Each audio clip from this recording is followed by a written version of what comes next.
Hi everybody, Retro Van Life here.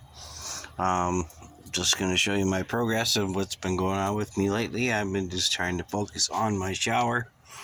Here I have my, lucky enough to get a bathtub from an old trailer for 20 bucks. Inside I have my bucket and there's a pump with a shower head. So I'm going to be using the water and boiling it on the stove to warm it up and going that route from the beginning. I got shower curtain hooks here. I'm going to be hooking up a shower curtain hook.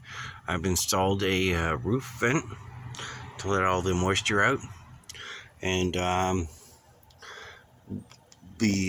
one thing I've had to buy lately is the hole cutter. This is the moment of the truth when you have to start cutting a hole for where the drain pipe's going to go. And I haven't gone there yet. I'm working on it. I've got the pipe I need. I've got the drain I need. I got all the attachments, the glue and all that stuff. I still have my propane tank in here powering my stove, but I bought the parts to make the propane for the onboard tank to work in here. So hopefully it's all going to work out. And I'm going to frame it in eventually and then keep the curtain there. If I find the curtain is just blowing around too much or causing too much mold, maybe I'll think for something more permanent. But after this whole step is complete, this will be a completely off the grid trailer, and I have a onboard tank underneath my bed under there.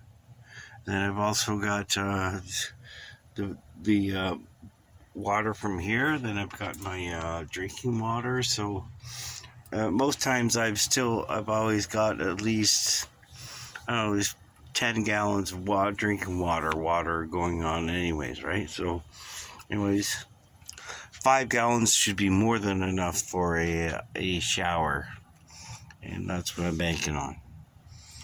I'll keep you updated once everything else is done. I may even do a video where I drill a hole through the floor just to give you guys some idea what to expect and go from there. Be safe.